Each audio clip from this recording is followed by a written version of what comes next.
Welcome to another edition of Trail Runner Nation. My name is Don Freeman. And I'm Scott Warr. And this year we've seen a lot of ultra runners posting record-breaking times at races like Western States, UTMB, Comrades, and Leadville. And we'll get into that a little bit more detailed. From faster fields to cutting-edge gear, including the Adidas shoe that helped David Roche set a Leadville course record.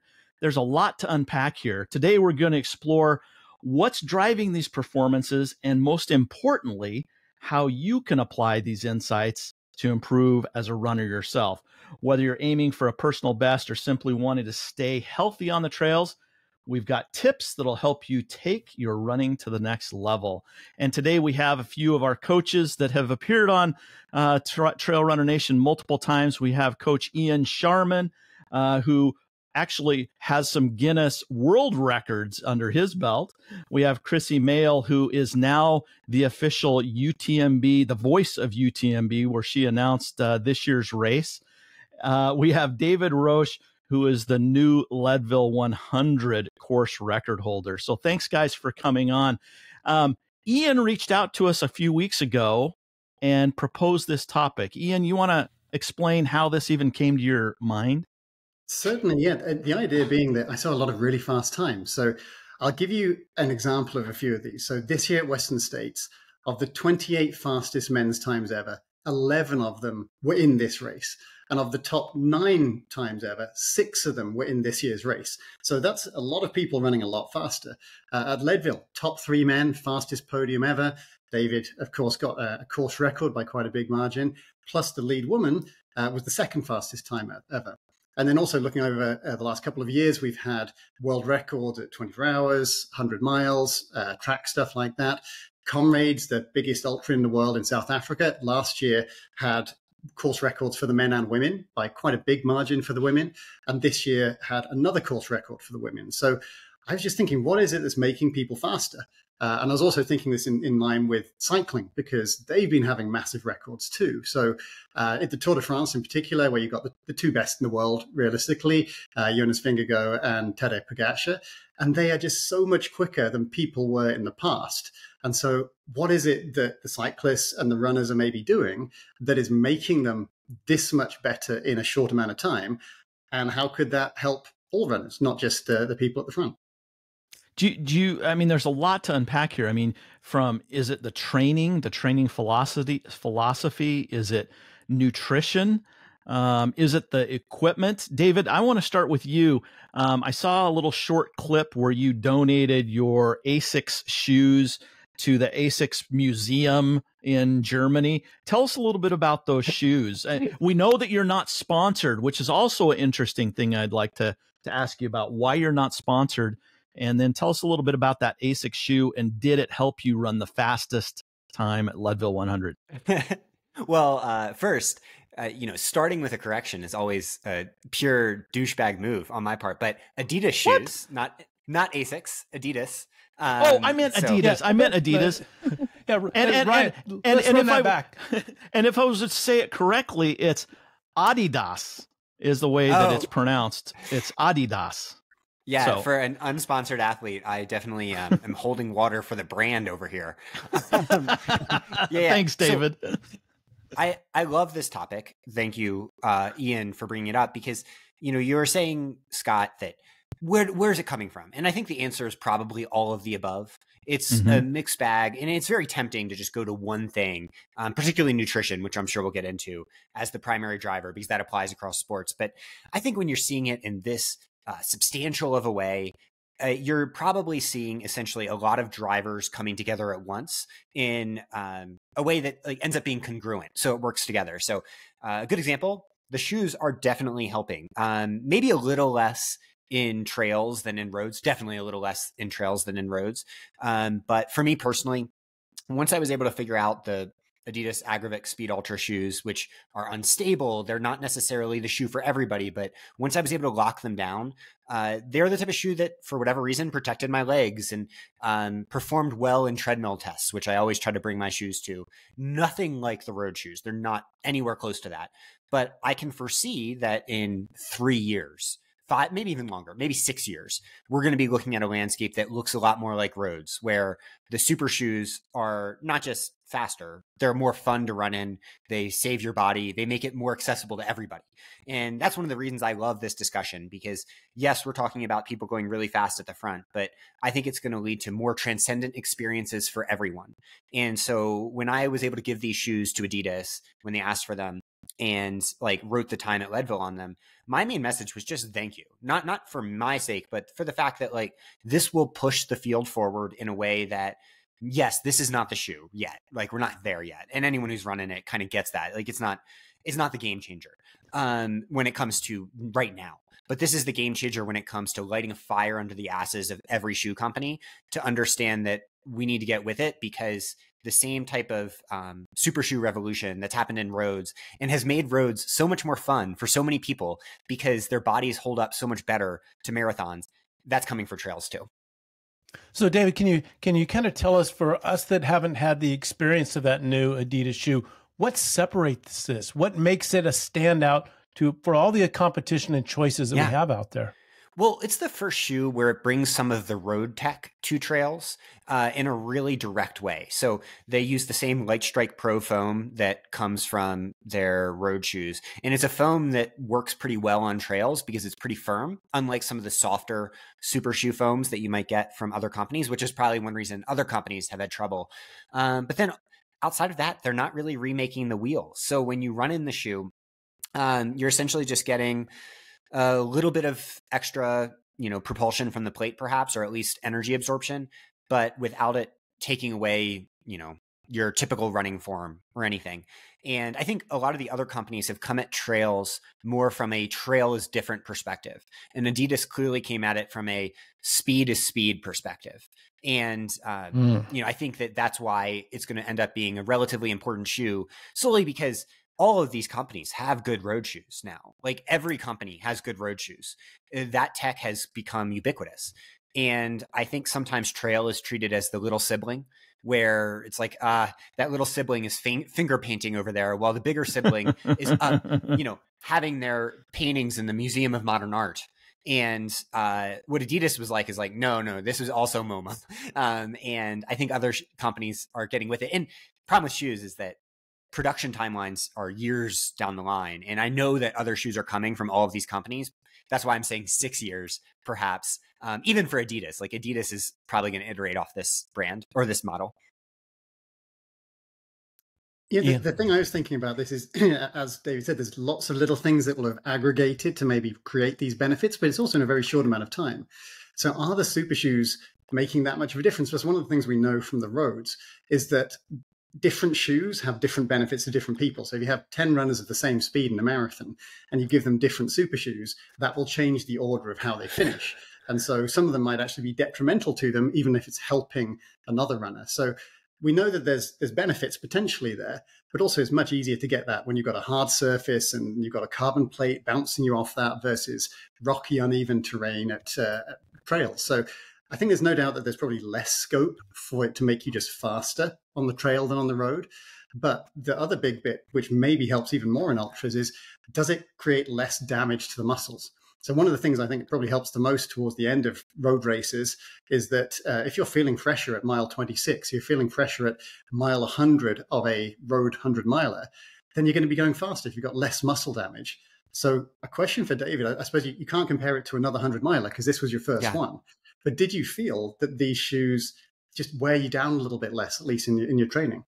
Oh, absolutely. I mean, I think the big revolution with super shoes in road and track, and I'm fortunate in that I get to cross both lines, right? Like I coach international track athletes like Ali Ostrander and Anna Gibson, who are also doing trails.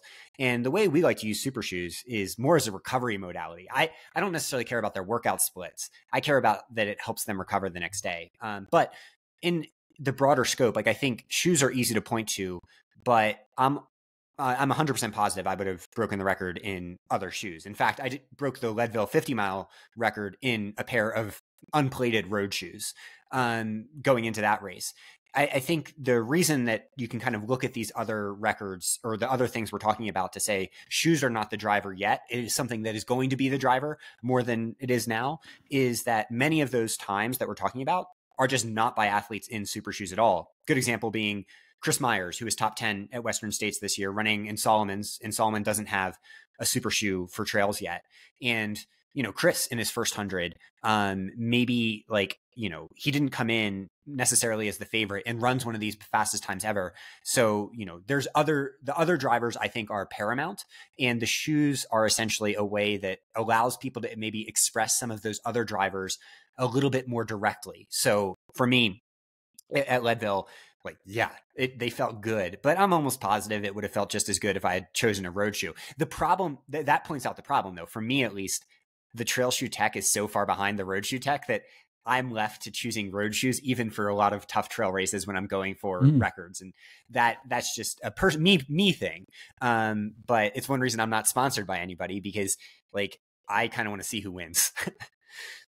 Interesting. Hey, Chrissy, you coach a lot of athletes. Are they starting to come to you?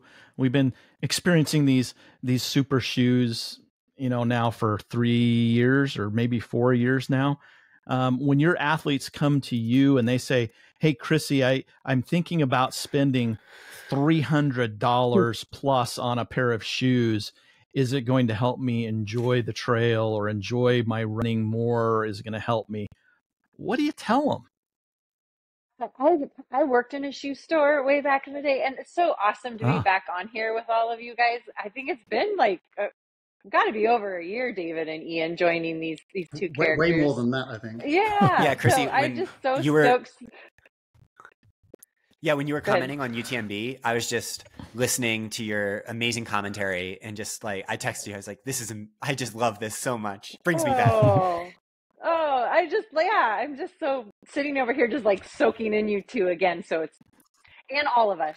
I got to talk to David or Scott and Dawn recently and see Ryan. So this is really fun. So thank you for having me get to join in on this, because I always marvel at the tech that you guys dig into. I'm still, I don't know, I used to see myself as old school, and I worked in a road running and trail running shoe store with Scott McCoubry and Scott Jurek. And I just go back to those days of just no one body is going to work with this. Just because Kilian Jornet wears this new fancy shoe back in the day when Solomon was making that display, that doesn't mean it's going to work for everybody. And so our conversations quickly go to your specialty running store, find the shoe that works for you. I love how you guys are talking about, I'd love to dig into recovery as one of these reasons of people running faster. But David, you said, I'm worried I don't care about their splits in their workout. I want to know how they recover from it. And so how footwear plays into that, obviously nutrition and time. It's fun to listen to you guys geek out on it. I will quickly steer people, just find the thing that works for you. And I'll tell them, if I could wear a Timex, that's great. It's nice to see my mileage, but I steer away from that and steer more into how do you feel from the inside? How is it working for your body? What are you seeing on your feet when you take your shoes off? What are you feeling? I totally agree. Catering along. Yeah, I mean, your example there points out exactly what I think the broader point is. Kilian runs in normal shoes, and yeah, no pun intended. Exactly. And he's setting every record at the short distance races where you would assume that this stuff would be what is driving it. So clearly, I think basically the first part of this discussion is partially to say it's not the shoes yet in trails. Because if it was, Kilian would not be the one setting the records. In the shoe, normals are great shoes, but they are not plated. They're not that different than shoes of the previous generation. And he's setting it in races where the margins are much narrower, like Sierres and all, which, as happy as I am with Leadville, the Sierres and all record to me is far more impressive when it comes to probing the margins of what's possible. So I think that points us more towards other things that Ian was talking about on this subject as the primary drivers that are causing, the broader scale changes. And I just had kind of one summary of what I've assumed and what I've been thinking about through the summer about this topic, or about the shoes in particular. So I was talking to my coaching team yesterday, and we were discussing what do we think has helped. And I was using it partly to prime myself for today. And they actually thought the shoes were a bigger part of it than I personally do. I've worn one pair of carbon, like super shoes for the trail from Altra, and they're nice, but I don't think they're better than other Altra shoes for me personally. I have used a few different road ones, and they're way better. So I can, that's also individual bias. Particular brands, particular models and makes work for one person, not another. But I would guess, like David said, maybe that helps a little bit, but it's probably not moved the needle as much as we've seen the performances there. So my guess would be this is a smaller percentage than some of the other things that have improved. And a very funny a very funny little side thing, just for the listeners, just between us, is that what a lot of the athletes have been doing for years now, professionals, they won't say this, but they'll get road super shoes and resole them at like a cobbler and then be racing races like UTMB in those shoes. So what you're seeing is not necessarily what you're getting across the sport overall. Like my shoe was just off the rack from Adidas. Sometimes you're getting different things. So, basically the shoe question is an interesting one, but I don't think it's the answer yet. I was just going to say, Don and I need to go shoe shopping. Let's buy some fast road shoes, and we'll just take the flat sole off, and we'll put some lugs on there, man. That's what people have been doing. What we need to do, Scott, is change our watch so it's a little bit different. I think that's the best way to get better time. Because Don and I are aiming for the podium. That's the reason why we would do it. Hey, it's not about the podium. It's, can it make you 1% quicker? Right. Yeah, and can you get that without having to be fitter? Because that's I think most of us would pay a bit of money to get 1% quicker. Because and I think the point is, to do it if you're getting 1% quicker, and if you're getting 1% quicker, it's not a question of time either. It's a question of the fact that you can go 1% quicker indicates that running itself is more fun usually and transcendent to you. It's more of a relaxed experience, which, like, to direct the conversation to where I actually think the driver is as the primary one, I want to say fueling. That is the one place where we are now is fundamentally different than where we were 3 years ago and is on a whole other planet than where we were 10 years ago or 20 years ago. So, at Leadville, I was consuming massive amounts of carbohydrates, something I've trained for a really long time, and something I learned from cycling, as Ian pointed out, that it's not just Pogačar and Vingegaard at the front of cycling, because if it's just two people, you could say, oh, that's, not to cast aspersions, but we know the history of cycling. We know what Lance Armstrong did. Two people is not a trend, but it's the entire peloton.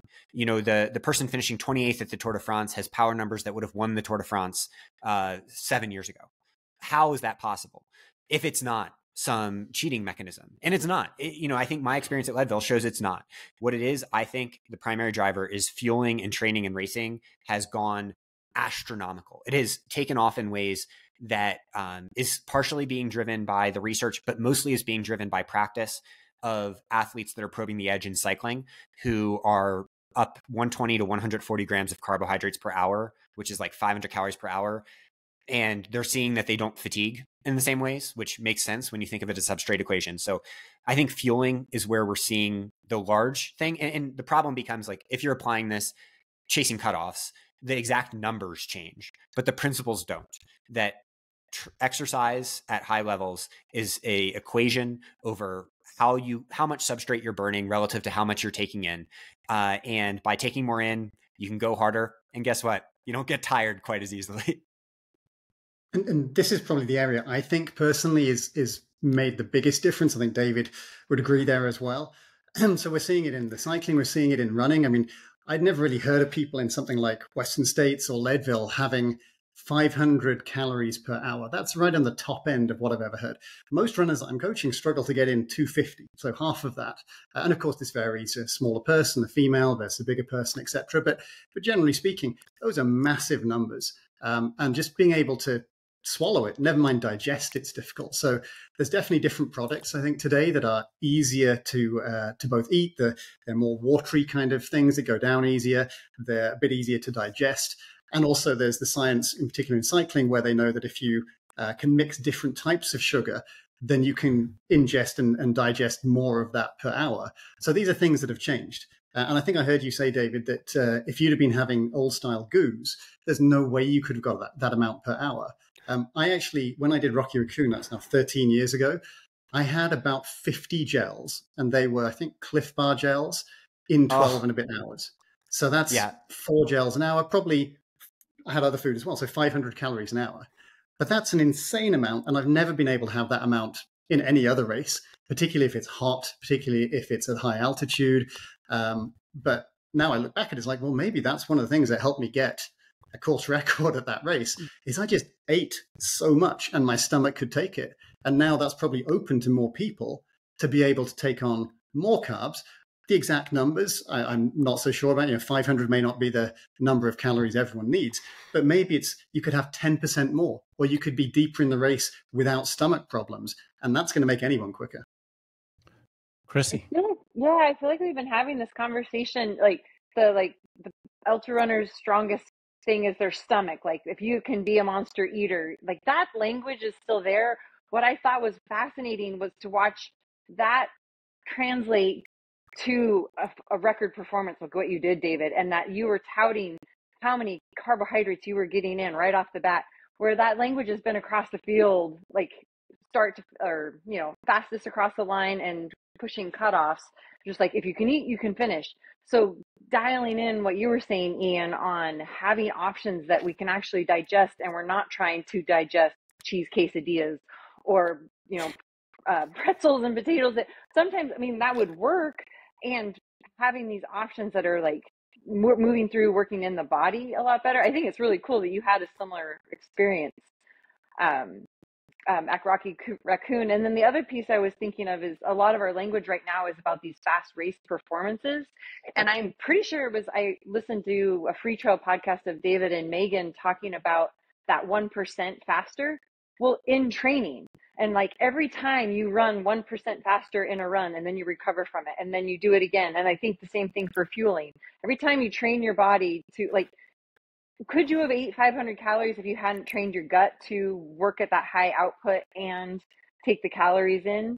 So those improvements are happening in training. They don't just like magically happen on race day, even though it kind of looks like that. Unless you like totally geek out on Strava, it's not hard to know what people are doing. But I just lots of credit to what you proved with that record at Leadville, David. Well, Chrissy, you're brilliant, because you pointed out where I actually think it's coming from. Race day fueling is a piece of it. That matters a ton, and the substrate equation is something you need to solve.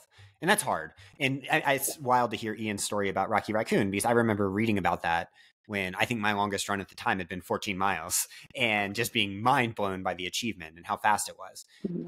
But it also points out that Ian, I think in the modern era, time would be even faster with the same fitness because of the reasons we're talking about. So it's just a very interesting time to be in the sport. But what Chrissy said is 1,000% true.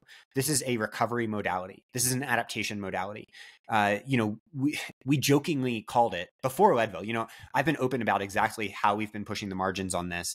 We called it food doping, whereby, and we got made fun of for that, because people are like, got their shorts in a bunch about just about everything. But the point being, like, the reason that cyclists are faster now than they were during the EPO era is because food and fueling your training properly is what helps you actually adapt to the load. So athletes are adapting at wildly faster rates than they used to. And it's applying to everyone. That's why we're even seeing times get faster in 5Ks, because those athletes are also fueling in ways in training that help them adapt. So even though they're not fueling in a 5K, they're still improving. And so many studies are now out there on this in just the last couple of years that show adaptation rates skyrocket when athletes fuel well. So, at this stage of my career, for example, the reason in the old days they would say, and I was subject to this too, because, we're all learning, that male athletes in particular should improve their fat oxidation capabilities, which means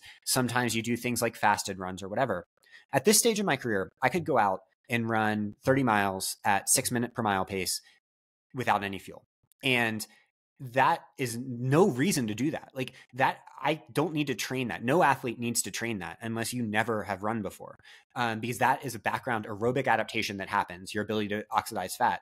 What would be much better is if I go out there on a training run, fuel really well, and adapt better to that so that I can do it again and again and again. And that transformation across endurance sports, that withholding from your body is the opposite of what you want for cellular level adaptations has driven it so that the athletes that are competing now are not better than the athletes of the previous generation. In fact, Matt Carpenter, who had the record before me at Leadville, is far better than I am. And I don't think anyone would argue that. The difference is that we just have better opportunities to recover and adapt so that the whole sport gets faster. And that's why clearly, if it applies to me beating Matt Carpenter, it'll apply to someone chasing a cutoff that they couldn't dream of before. And that's where it's so exciting. Well, I don't think you're giving yourself credit there, David. I think that you are clearly well adapted. You're not going to run 15 hours at Leadville unless you're a very good runner who is very, very dialed in. That is like the perfect race for you as well. Not like you ran the perfect race, but it is a perfectly suited race for your strengths and weaknesses. And so, I think that there's an element there of maybe at that exact type of thing, you are better than Matt Carpenter, like for like. We can't know for certain, but I think there's obviously a genetic element that high altitude works for you. You're really good at running uphill. All the elements that came in, plus probably some genetic element that your stomach's really good. So the products are better, but maybe you can take in more than the average person. And the big takeaway from this that I was thinking for like the average runner, and particularly because I get a lot of people who they really hate taking gels. Maybe it's because they've been running for a while and they used to have them and they just got too sickly. But one thing I would say to them is it's worth, certainly in your long runs, to be fueling more than just, well, I can get away with one little bit of food and I'll not bonk. But will it help with your recovery? So trying to get people to eat more in training, but also just try some of the new brands of gels, try some of the new stuff that's out there, because maybe you weren't a gel person. It was too sickly and sweet for you in the past, but maybe now there are options that can work. And these are things that are so convenient in a race because they're packaged and they're designed to be just the types of calories and things that you need. So that just means there's some opportunities for people maybe to delve in and question the types of food that they thought they had to be limited to. Ian, exactly. I don't want to ever say specific brands in a negative light, but at my first 100K, which was just last year, I'm relatively new to the longer ultras, I had a very rough experience. I went from leading to just surviving after I took a single one, a product that maybe is a little more old school, and having the experience that a lot of people have, it coming back up immediately, involuntarily. And that's when we're just 1,000% need to start focusing on exact source, how we train it all the time. And we call it slurping, where there's certain products that I can just push past my palate now and it's delightful. I look forward to it. And it means that I'm never going to reject because there's nothing it's already into the system. But yeah, that's where, basically the tech revolution is not in shoes, it's in fueling sources. So here's the question for all coaches. Chrissy, we're going to start with you. So I'm putting you on the spot, giving you a fair warning. In the 13 years we've been doing this podcast, we've seen a transition of fueling. And we went from, this many grams of carb per hour. And then we started getting more into this ketogenic, fat adapted. There's athletes out there that run 100-milers without 1 gram of carbohydrate. And what you're telling me now is, and I want to unpack, you mentioned it, David, but I want to put a spotlight on it, that we don't necessarily need to become or go out and train to be fat adapted, that our bodies are already somewhat efficient at being fat adapted. But by going out and doing those training runs, we're going to jeopardize the health effect or the training effect because we can't recover as quickly. So, Chrissy, I don't know what that was, just kind of an observation. What are your thoughts on that? There really wasn't a question. You've won UTMB twice, in different, with quite a few years in between. Did you fuel differently, and what are your thoughts on that? Oh man, I wish I kind of like Jeff Browning would be a fun one to bring on here, because I don't know that I understand it completely, but what I do understand from fat adapted is it is a transition in our system that you have to go through. At least that's how he explained it to me. There's this funky period of 10 weeks where you are shifting your metabolism over. Somebody might speak to this a little bit better scientifically or whatever. So if my body, the way I kind of look at it, if my body is set to taken calories, and I've used the fire analogy. Like if I like throw a big log on the fire and it just burns, and smolders and stuff. But if you're just like throwing like carbohydrates and it just gets to rage, like that's kind of what I picture David's system, just like it's got fuel, it's going to burn it. It's got fuel, it's going to burn it. And so if you don't slow that down and just expect it to like work on the fat or the smoldering log down there, yeah, I've always been a eater promoter. Like let's take care of our bodies, and not only in training, but in before and after, and how you support your system. I like to take the idea of like your body will take the shape and look the way it's supposed to look if you fuel it and you move it. And these diets that get if we get wrapped up in like, we should only have so many calories a day, or we like the shoulds of dieting. I don't feel like they apply to athletes. And so I get a little hesitant trying to get too specific on any kind of calorie counting or minimum or like reducing of calories. So I'm more of like, let's feed it, let's fuel it, let's get the body going. So that, I guess that's kind of along with your saying before, but I really felt like we were leaning towards, and we can come back to fueling for Ian and David, but I would like to get into like consistency of training and like promotion for the three of us. Coaching wasn't even a thing like 2 decades or a decade ago or 2 decades ago when I got into this and Ian got into it. So what are these other pieces alongside like the guidance of fueling and gear that are helping us like see times increase or times decrease, people enjoying more finishes? I think that would be another piece to add. It'd be really fun stat to look at, like what are the percentage of a finish rates?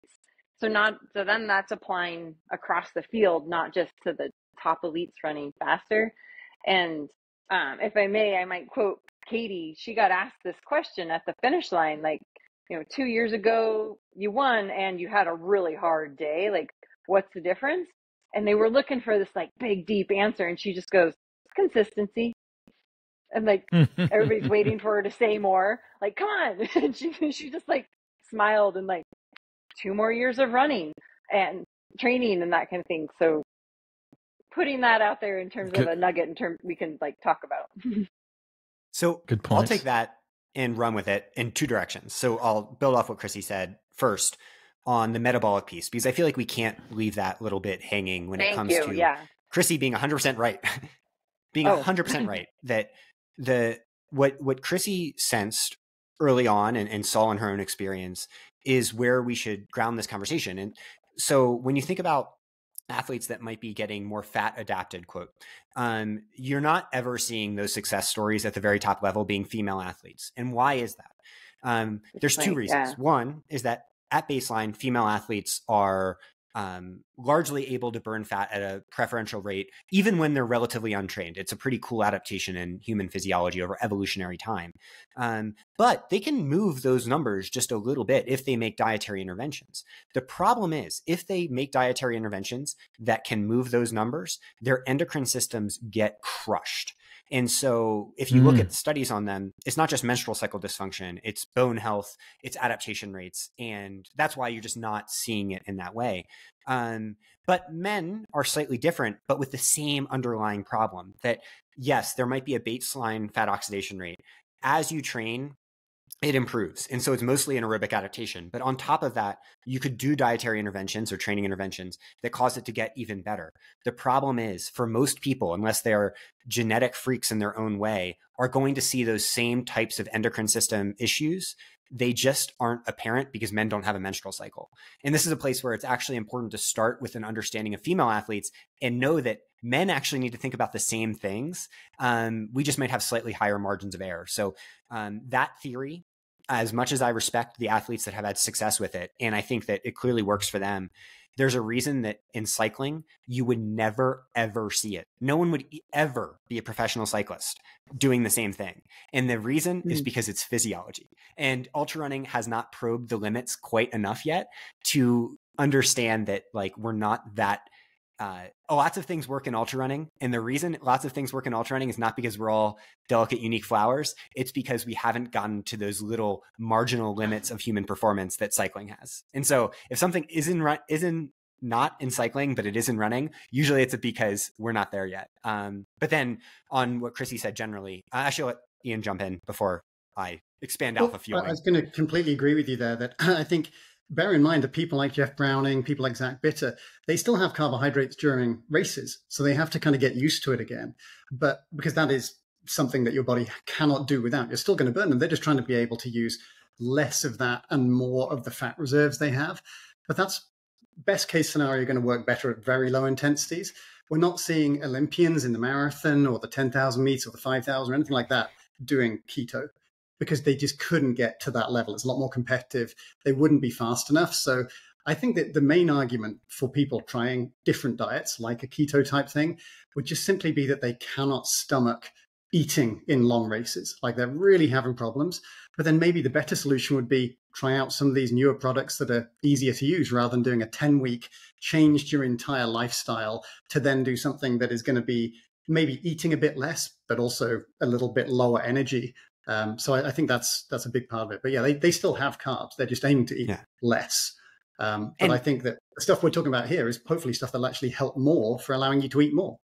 Yeah, and fat oxidation, basically, at the end of the day, is an aerobic adaptation. It is something that comes with training.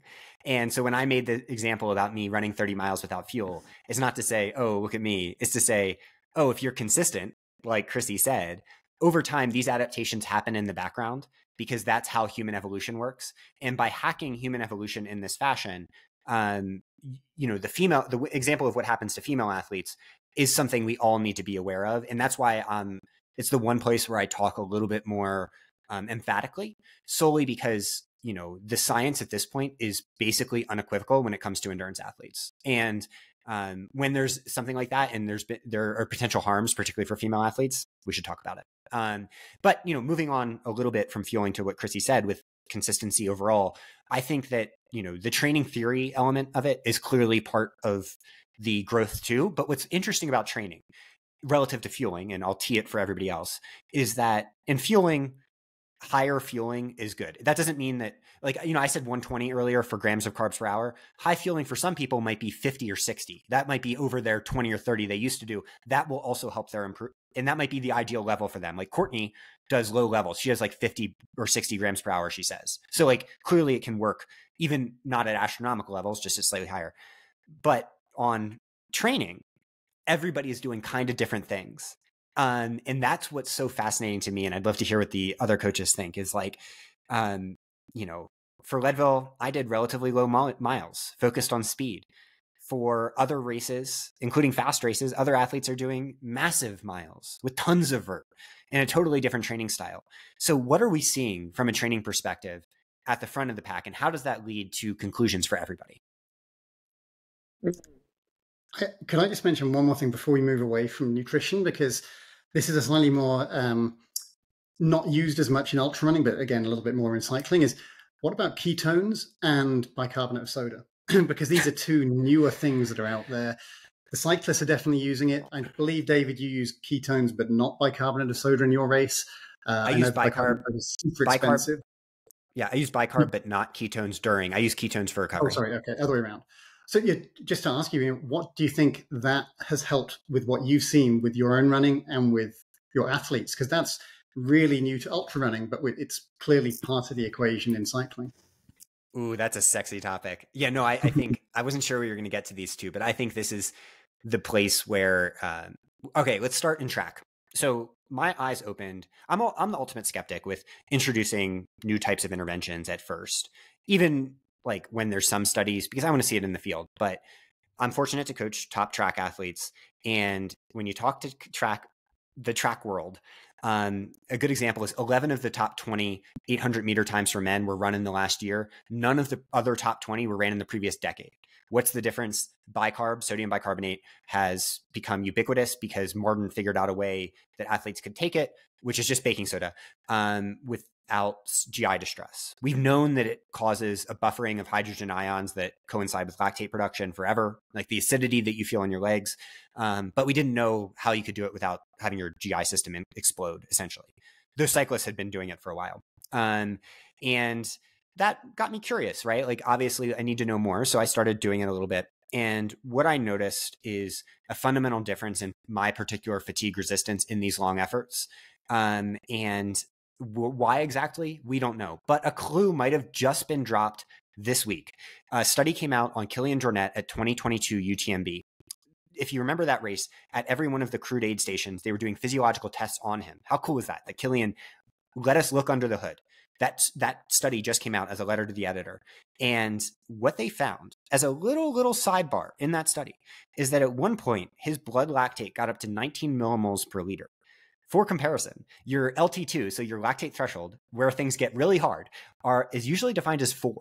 So even in this low intensity event, something weird is happening with how the body processes and distributes lactate. And that corresponds with the hydrogen ions, most likely, though we're not exactly sure. So I think that while we know it works in track, we don't know in ultras. I think 10 years from now, we're going to look back and be like, oh, that was the performance juice. And it's just baking soda. So figure over time, you should assume that it's going to get cheaper. It's going to be available to everybody, because right now it's expensive as hell. And I have to buy it myself. So what I do, and the companies are going to hate me for this, is I order the amount as if I'm like the size of an elephant, and then I cut it in half.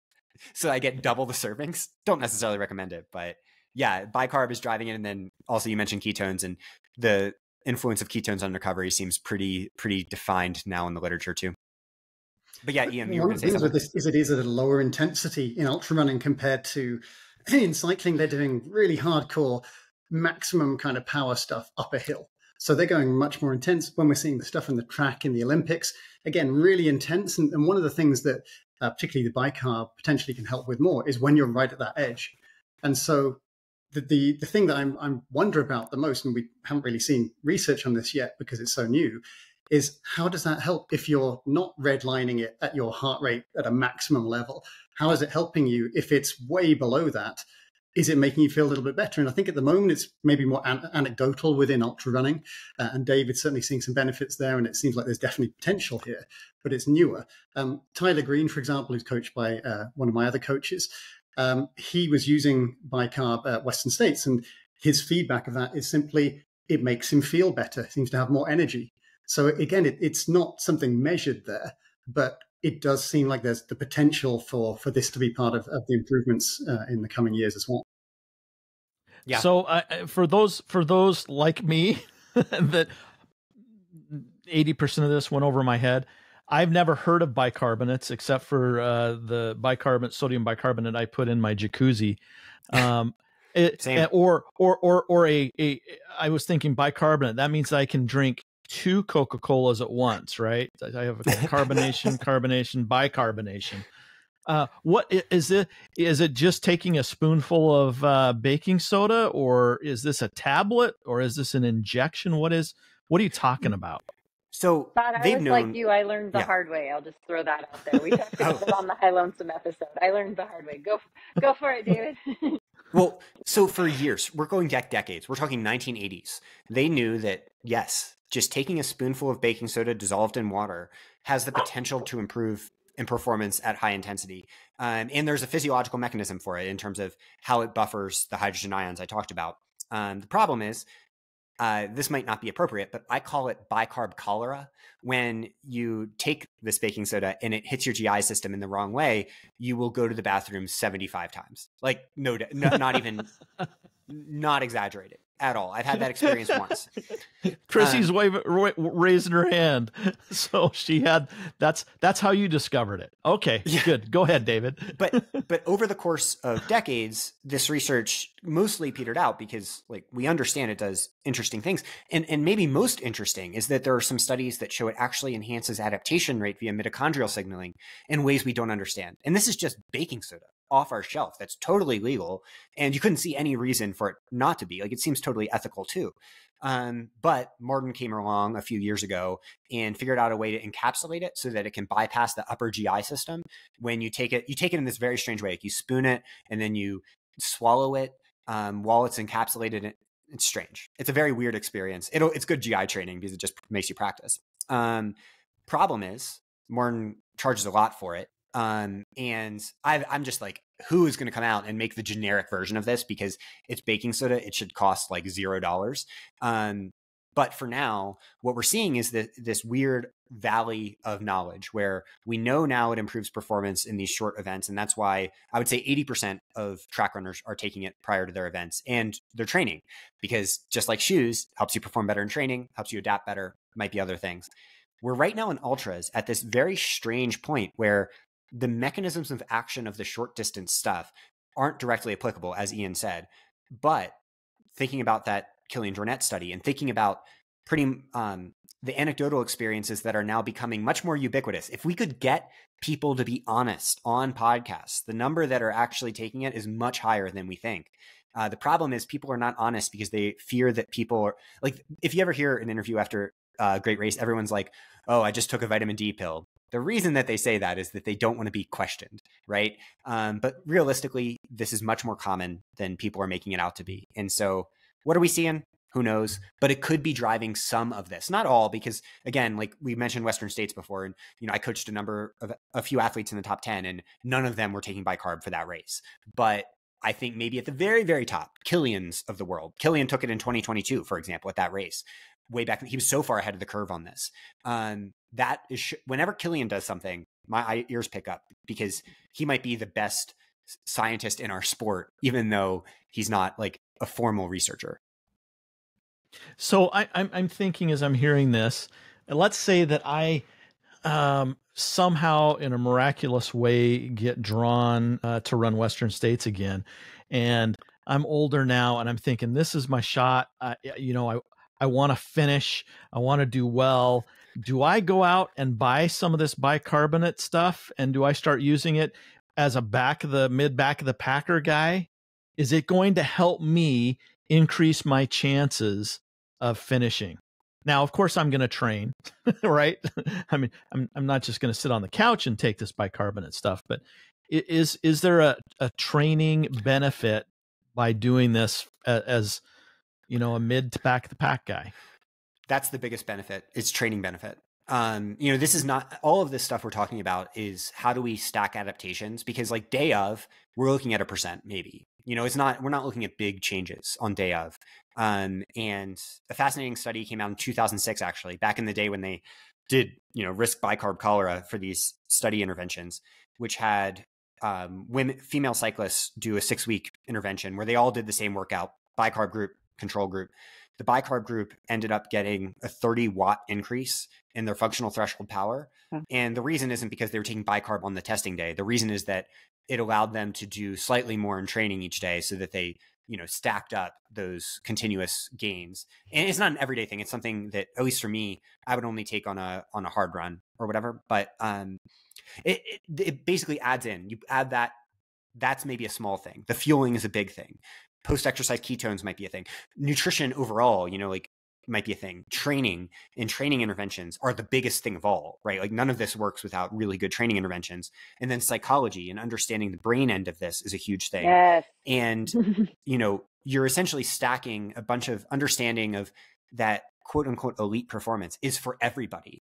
And it's just a question of, where your elite performance leads to results is going to be different based on genetic context, life context, training time, things like that. But it's all equally worthwhile. Like to me, the Western States winner is no more valuable than someone who's doing their first 5K. And I think that the thing you're kind of hinting at there is these are all small benefits, and that's great. I mean, if you can get 1% better like for like, that is well worth it. But in ultra running, there's so many other things that come into it other than just how physically fit are you or how good is your stomach to be able to keep moving. It's can you manage yourself well? Can you do the good tactics and the good pacing and mentally be with it to push yourself and to problem solve? So you've got to do all of that right. That's going to be worth way more. I'd rather have an athlete who can execute really well than someone who is a little bit fitter but they're making lots of mistakes, because who cares how good your legs feel if you're vomiting all over the place and all you can do is sit in an aid station for 2 hours? It's much better to be getting closer to your potential on the day than it is to increase that potential but be further away from it. So that's just, these are all little things we're talking about, but they should still help anyone from the front to the back of the pack. So let's take this another direction, or down the road, kick the can down the road a little bit. Like Chrissy mentioned, and I saw her get excited when somebody said about the mental capacity. Are the runners that are getting these faster times, are they training differently than they were 5 years ago? Are they training lower miles? Are they training higher miles? Are they, doing interval training, speed what are they doing from a training aspect that is getting them to run the faster miles, and then in turn translating that into, again, the average everyday runner that's going out there and trying to do a personal best?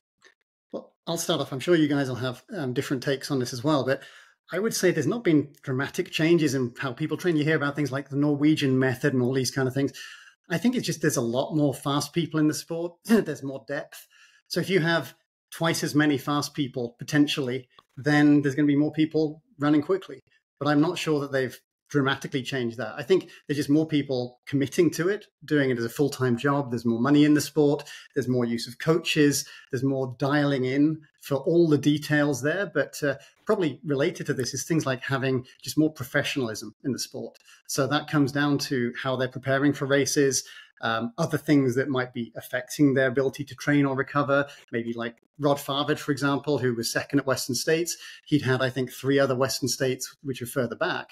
But then he moves to Mammoth Lakes. He's much more serious and prepared for this one and learning from his other races as well. So I'm not sure we're doing anything different from a training perspective. There's just more people doing the right stuff, which is bound to lead to more people running fast. What do you guys think?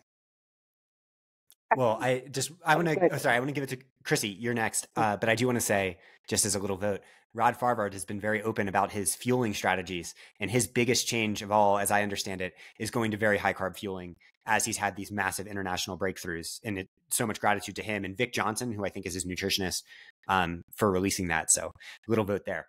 Back to Chrissy for training. Oh, that's super cool. I like hearing that. Scott, the way you worded the intro to this, it made me think of Scott Jurek got to go commentate on the Western States live stream this year. And there were these questions going around about, like, if you put Scott Jurek from 1997 or, whatever, I think he won his first one in 98, if I remember right. So any of the early 2000s, if you put that Scott Jurek in this field, how would he do? And, like,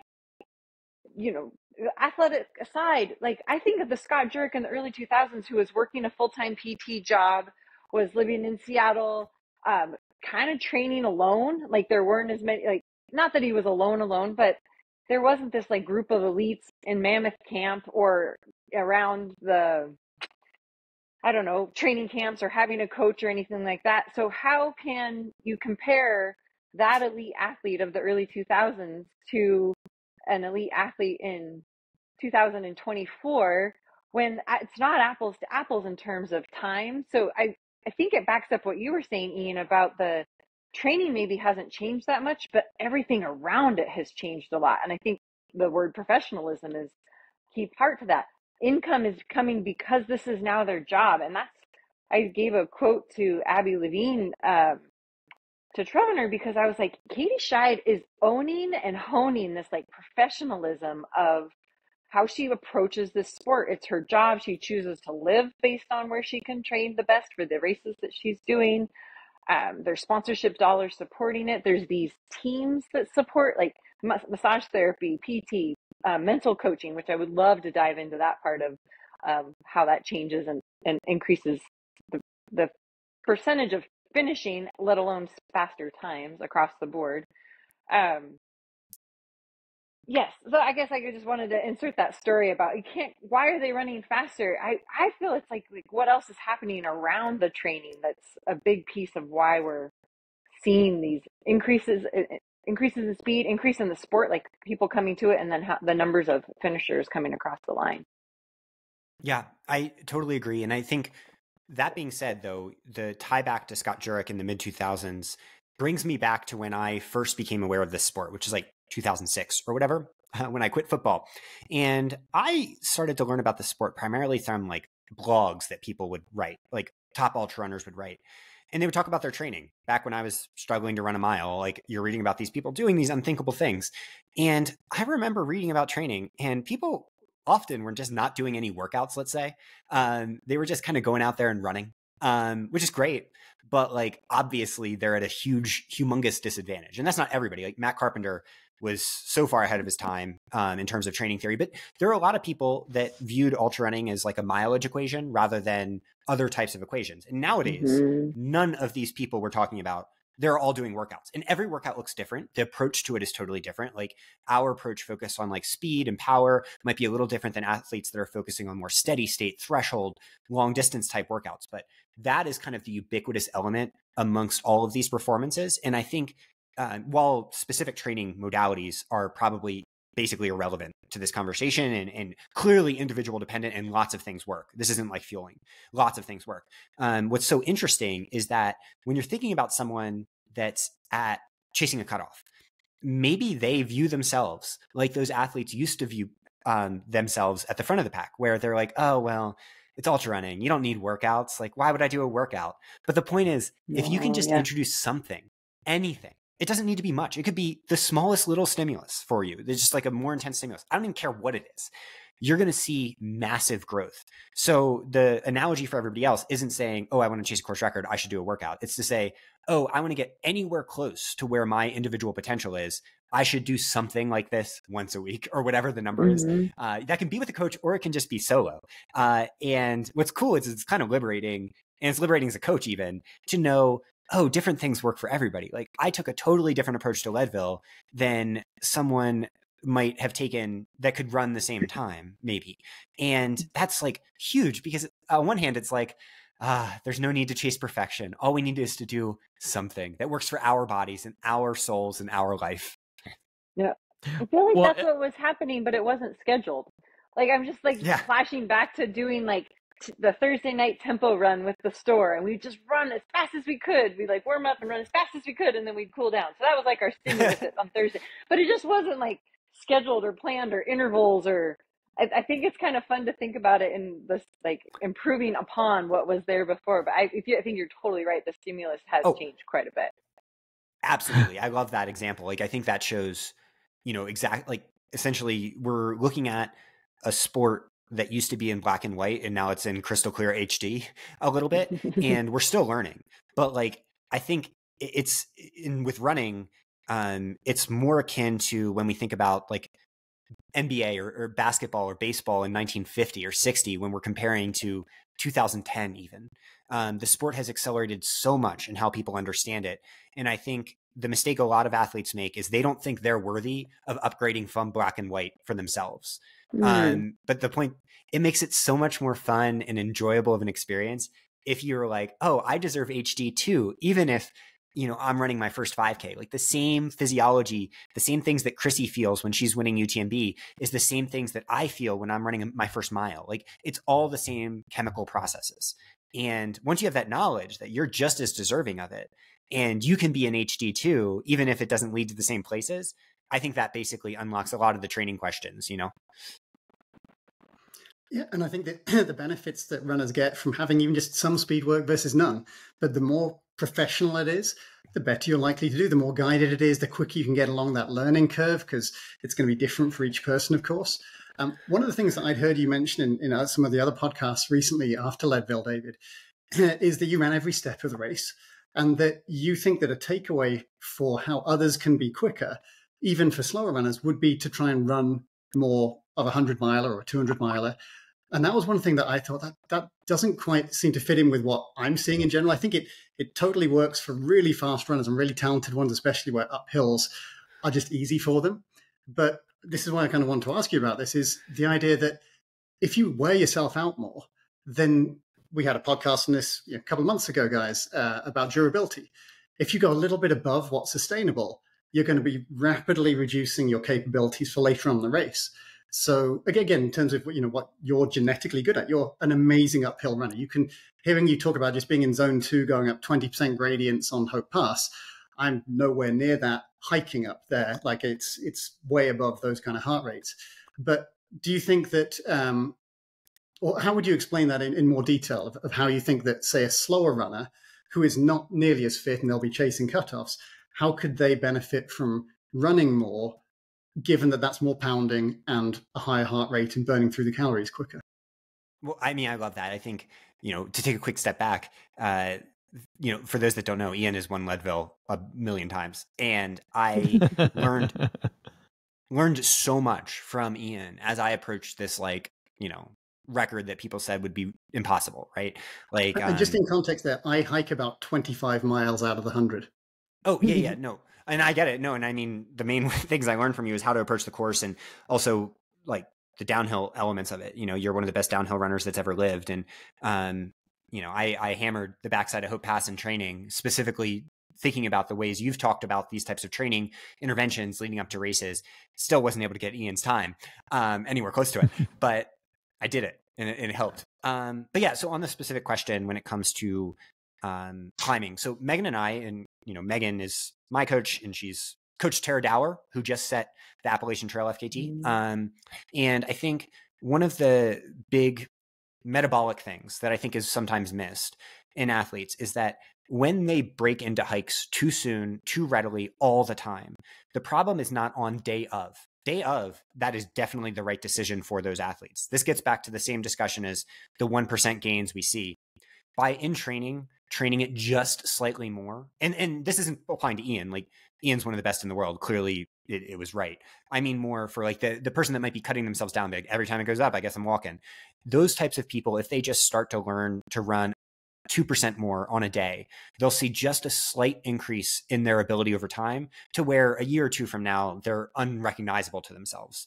And for elite athletes, that might look a little bit like trying to run some more, but in practice, it's what Ian said. It is energy costly for most.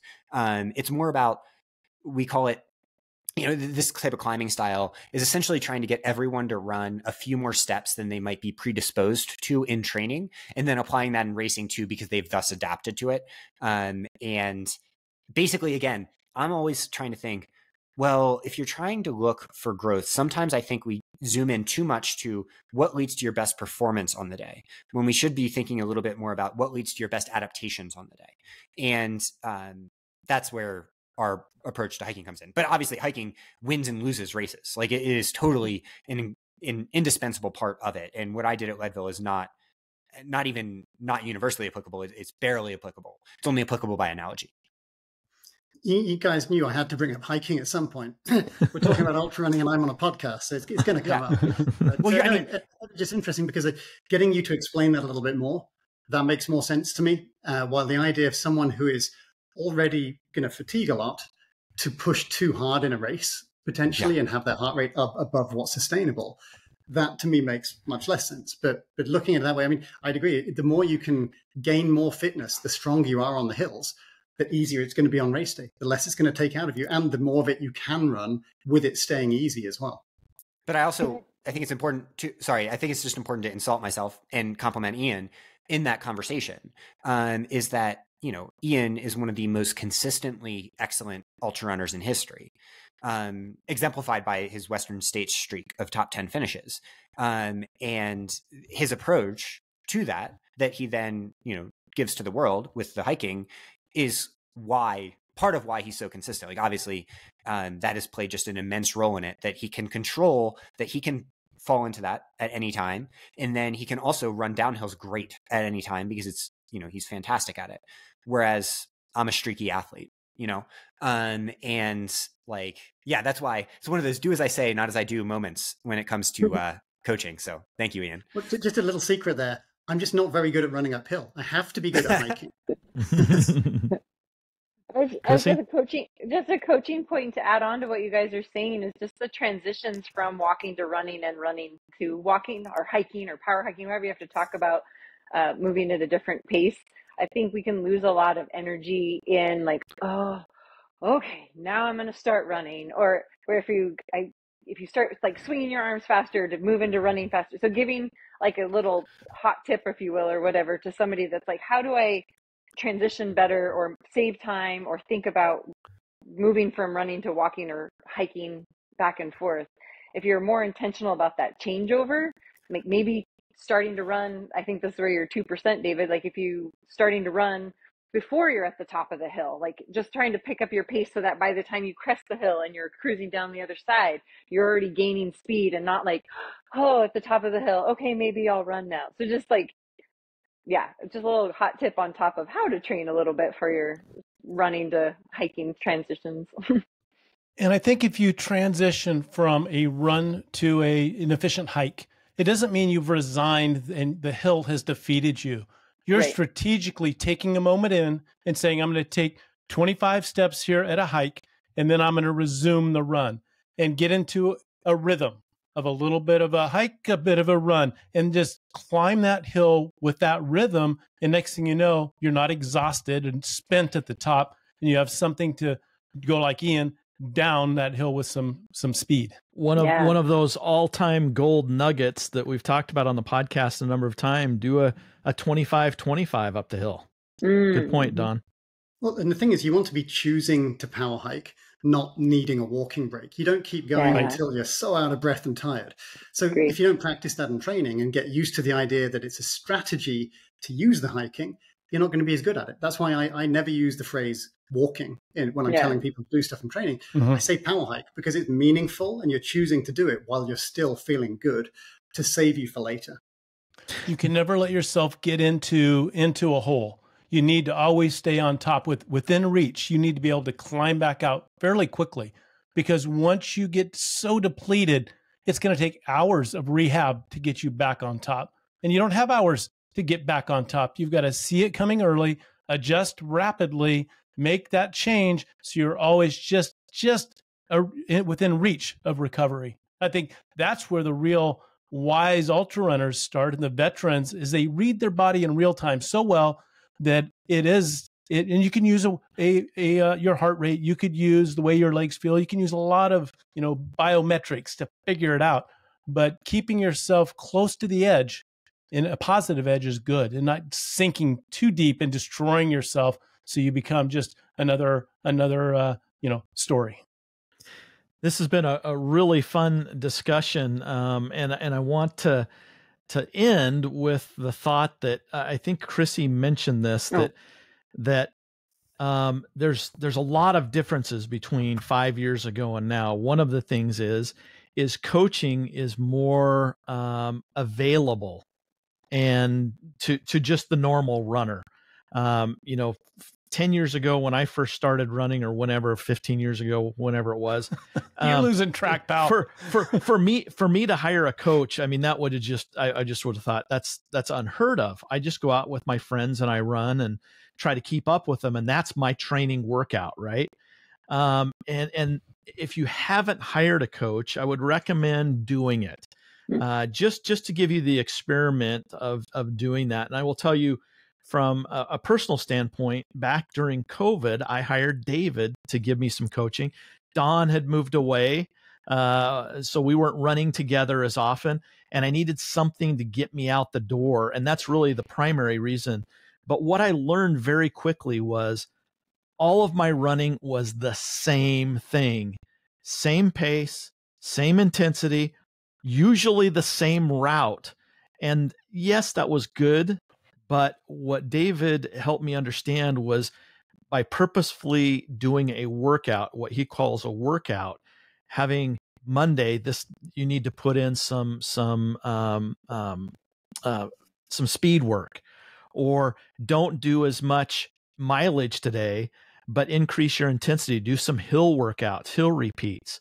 And I think that is where the majority of us can see a huge benefit, of being better, giving us a better chance to finish the race, or getting a better chance of doing a personal record, is to have somebody else comment on our training and maybe have us think out of the box a little bit more. And we have 3 great coaches right now that are are available for coaching. I assume all of you are available for coaching. And of course, we'll put your links to your website on the show notes. I'm not going to let you say goodbye that quickly, unless either we're scheduling another podcast to talk about mental training or the way we talk to ourselves, or we kept saying we'll get to that, and we didn't get to it. So maybe, are we scheduling another one, or are we answering it now? Chrissy, I think you can see my notes because I took careful notes through this episode, and I'm going to list a few of the thoughts that kind of randomly came because one of the comments made early on, so what's the magic bullet? You know, the silver bullet made everybody faster. Was it shoes? Was it nutrition? And then I think David was very quick to say it was a list of other things. So I started kind of making that list, and it opens it up exactly for the segue of, so what's next? What are we going to talk about next? And I'll share with you my list. You know, we started with gear, and we only talked about shoes, but there's other things, you know, hydration packs or poles or different socks or compression gear, nutrition, how important it is during the race. But what I heard is it may be more important after the daily workout, of fueling yourself on the daily from your workouts that allow you to during benefit. Especially a long run. Yeah. Okay. And then I'll say the training methods, a lot of different things. And I think back to seeing Rob Quarar out in his driveway with a medicine ball doing, you know, oblique movements to get him prepared to strengthen his core. That just comes to mind. And recovery knowledge. And there's a lot of things that people are doing different to allow them to benefit from the workout, to recover for their next one. That's where the real win is. And sharing knowledge, you know, this podcast, magazines, you know, social media posting, sharing knowledge of what works and doesn't work. The psychology, to Chrissy's point, you know, what's the mental side of this game? How can we improve and be kind to ourselves, and sometimes be harsh on ourselves when we need to, but not when we don't. You know, maybe it's gait efficiency that we're using now, that we're thinking 180 steps per minute. We're landing forefoot or heel. You know, great discussion. And coaching, we talked about that, of getting perspective from somebody that not only has done well themselves, but coached a lot of people that have done well. A lot to learn there. And our window to perform well isn't a lifetime. You know, if your window is open, you need to collect all the information you can to maximize your best. If I look back in the time that I was running faster, there was a window there, and I can't reach back into that window, but I would have liked to maximize, to say, I wonder how fast I could have gone. So, you know, take advantage of that, and decision making that's out there on the trail during the day. I think that a lot of success comes in training and good decision making during the race. So what's your secret during the race? What do you do? Well, heck, your secret is getting your body ready. And the other secret is being effective and efficient and executing on race day. So those are some of the random thoughts that was going through my head, all condensed. And Ryan, if you want to edit those and put them throughout the podcast, you can, because each one has a spot. I want to get back to Chrissy. I think that the mental aspect is one that Dawn and I love to talk about. And if we tried to talk about it here at the end of this one, we would do disservice. I think that we schedule another one. Love it. And talk about that and see if those faster times that we're seeing this year have anything to do with better psychological and mental training. And how does that help the mid to the backpacker as well? Love it. Let's do it. Then I Thank get to you, see you all coaches. again soon. to tag it all for our skeptical listeners. Hey, if you fuel more during these events, your brain is way better in the end of the event too. Oh my gosh. Touché. Totally. Nice. It all ties together. It all ties together. If your toe hurts, eat a gel. And people are like, what? Like, well, then you'll have brain power to deal with your toe. So. On that subject, I mean, like, I think the biggest thing in all of this is that none of it is an epiphany, right? It's building on the shoulders of giants. So for me, having Chrissy and Ian on here is so special because I learned so much from them before I was even a coach, right? Like that was because they're, you know, they're like still preeminent in the field, and they've been doing it for decades now. And, you know, I think that that's the coolest part is like these fueling revolution type ideas we're brewing for a while. And as people like Chrissy talking about, take a gel when your toe hurts. That is the original 120 grams of carbs per hour, essentially. It is, we're seeing the evolution happening so rapidly, and it only happens if we learn from people that we might disagree with at baseline, and are just open to, practicing it. So, thanks to Ian and Chrissy and all the other coaches and thinkers out there, because I know for me, like whatever happened at Leadville solely rested on learning from other people. Like I didn't bring any secrets. I just I think I'm pretty good at listening. That's a good point. secret. Obviously. Yeah. Thank you so much, guys. And this is why I like to have these discussions, because we get to prod some of the assumptions and just go a little bit deeper. Or I'll have heard one of you say something or read it in a book or an article, but then I can ask you, well, what exactly do you mean there? And I learn a bit, and I think hopefully the listeners can a bit too. Yeah. Right on. I was Ian, sore for 5 Chrissy? days after I tried. Sorry, I was sore for 5 days after I tried to do one Ian Sharman downhill. Just one. I get sore Literally- for longer than that now. Literally Dave- 5 days. Hey, David, did you train with a weight vest? If you haven't done that, you're not listening to Ian. Hey, Ding, ding. I don't actually use that much. I use it for about 10 miles a year, but it's kind of my thing. but guess what? Guess what? I had my first kid before all this happened. And what is a kid other than a weight vest? So Ian, all along, he knew my path. He was just guiding me along like the Obi-Wan Kenobi he was, waiting till I was ready to hear the message. Yeah, that's definitely the takeaway. If you want to get quicker, have a newborn baby. Yeah. Hey guys, Amazing. thanks for coming on. We really appreciate it. I've learned some things, and we hope that our listeners have too. The most important thing about being a good runner and being healthy and being fit and a good person is to be consistent and disciplined. So put on your shoes, lace them up, and go out and run. Moss. Now, come on, you guys. You knew Moss was coming. You got to join in. Scott, let's do that again. And go out and run. Moss. Nice. You don't know how many people still ask us. I get emails all the time. Hey, what do you mean by run Moss? What does that They never mean? means Taco Bell. Yeah, that's what it's from. It's from Taco Bell. What it was, yeah. Yeah.